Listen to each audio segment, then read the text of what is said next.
At 4:30 a.m., October 5th, 2025, over Belgar, Russia, 4 American-made High Mars missiles are already in the air, screaming through the fog at Mach 25.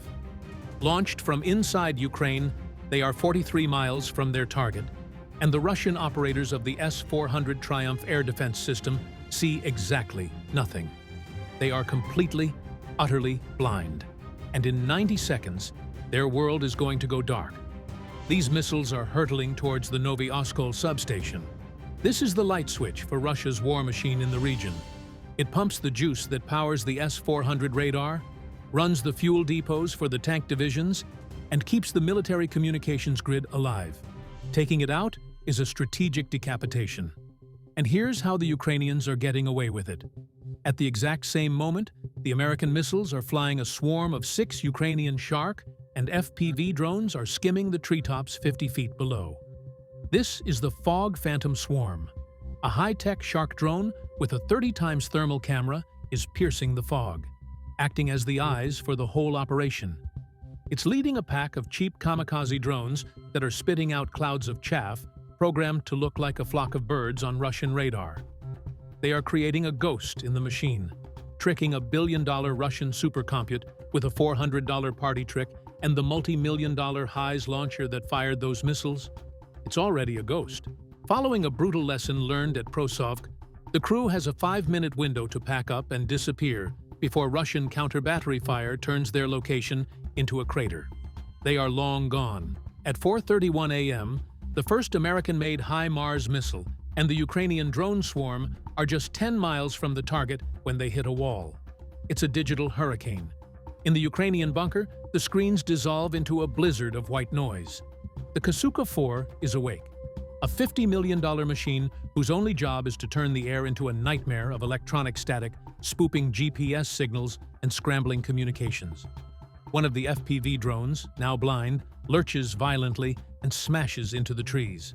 But here's the little secret the Russians don't like to talk about.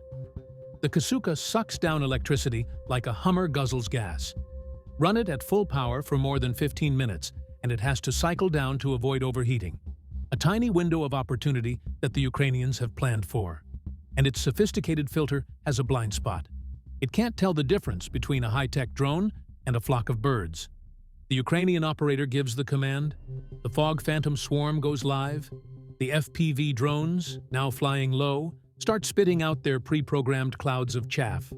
On the Russian radar screens, the attack suddenly looks like a massive flock of birds. The Kalman filter on the Russian computer starts to choke trying to process hundreds of false low-priority targets. At the same time, the first High Mars missile, now denied its GPS signal, does something brilliant. It switches to its internal inertial navigation system. It's now flying on memory in a hyper-accurate internal compass. And down below, the Shark drone flying under the main jamming field gets a visual on the substation through the fog. It paints the main transformer with an invisible laser beam. The laser can't be jammed. The HIMARS missile, blind to the world, now has just one job: fly to the dot. As the Russian EW officer is trying to figure out why he's being attacked by a phantom air force of pigeons, the Ukrainian HIMARS crew, now miles away in their position, launches their second missile. The Kasuka operator, completely overwhelmed, has to reboot his system to clear the clutter. The jamming field flickers and dies. The signal is back. But that first missile launch, as quiet as it was on the ground, was a scream in the electromagnetic spectrum. It just kicked the hornet's nest, and the Panzer S1 is awake and its guns are turning. At 4:32 a.m., the Panzer S1 roars. It's not the electronic hum of the Kasuka. It's the guttural sound of kinetic fury. A 57 E6 missile rips through the air at 230 feet per second. A streak of white-hot fire against the gray dawn. The first American-made High Mars missile, the one flying on pure instinct and laser guidance, vanishes in a brilliant white fireball. It never knew what hit it. A stray FPV drone too slow to evade gets shredded by the shrapnel. In the bunker, the operator wipes a bead of sweat from his brow. 3 missiles left. Is it enough? The Panzer is a hell of a system if you're a fighter jet pilot, but for this swarm, it has 2 fatal flaws. First, The thick fog is blinding its thermal sensors. It's like finding a black cat in a dark storm. Second, it has a 2-second targeting lag. That's an eternity when you're trying to hit a 60-mile-per-hour drone that's jinking through the trees. And the biggest flaw of all physics, those gentle rolling hills between the Panzer and the swarm aren't just scenery. They're radar-proof walls. The Ukrainian operator gives the command to exploit all of it. The swarm splits. 4 FPV drones dive for the deck, weaving through the birch forest like angry hornets. Then they start dropping flares, each one burning hotter than a Vegas bonfire, drawing the Panzer's fire. The Shark drone does the opposite. It hugs the terrain using a small hill to hide from the Panzer's radar, while keeping its laser painter locked on the substation. The second HIMARS missile launched from the new position receives the updated laser coordinates. It adjusts its trajectory by half a degree. A 200-pound GPS denied love letter coming in hot. The Panzer battery, now running low on ready missiles, wastes its shots on the flares. But every missile launch, every explosion, has been a dinner bell for the real monster. The S400 Triumph is now fully awake. Its massive radar is sweeping the sky. Its supercomputer brain capable of processing 300 targets at once is coming online. And the Hi's crew? They're already gone. The launcher is packed up and roaring down a dirt road because the Russians have just figured out where they used to be at 4:33 a.m. S400 isn't a local defense system. It's a strategic monster, and its massive radar sweep is a death sentence. It locks onto the remaining drone swarm in the inbound American missile with contemptuous ease. A hypersonic 48 N6 missile roars at Mach 14, a brutal hammer aimed at the sky. The second HIMARS missile, the one that had flawlessly navigated the radar shadow, is vaporized mid-flight. There is no explosion, just a brief silent flash of light, and then nothing. It's gone. 2 missiles down, 2 to go. The mission is now hanging by a thread in the Russian command center. They are celebrating. They think they've won. But the S400 has a secret fatal flaw. Its powerful supercomputer designed to track billion-dollar fighter jets and intercontinental ballistic missiles starts to choke on the data from 100 fake birds. Its sophisticated algorithm has a 3-second lag as it tries to solve an impossible equation. It's like your phone's autocorrect mangling a complex sentence into gibberish. Technically, it's working, but the result is a catastrophic, embarrassing failure. And while the Russian computer is having a meltdown, the Ukrainian Shark drone is playing shepherd. It herds the last few FPV drones into a tight cluster, then guides the third incoming HIMARS missile on a new path, a path that uses a low hill to create a perfect radar shadow. The S400 is the most powerful air defense system on Earth, but it can't see through a goddamn hill. The Shark drone then does something insane. It pops up just enough to get a laser fix on the substation, letting the beam reflect off the dense fog. The third HIMARS missile, blind to everything else, sees only that shimmering, beautiful dot. It threads the needle slipping through the S400's net like a ghost. And the HIMARS crew, they've done it again. As the Russian computer finally pinpoints their second firing position, a volley of Russian artillery unleashes hell on an empty patch of mud. The Ukrainians are already packed up and launching their fourth and final missile from a third location. The S400, now thoroughly confused by a sky full of phantom birds and real missiles that appear and disappear, fires 2 more multi-million-dollar missiles of ghosts. At 4:34 a.m., the age of hypersonic missiles and billion-dollar radar systems is over. The battle for the Novi Oskol substation now comes down to this: a handful of guards on a frozen rooftop and a sound. A low, terrifying whistle cutting through the fog. A sound that gets louder with every passing millisecond. They can't see what's making it, but they know it's coming for them. They do the only thing they can. They open fire.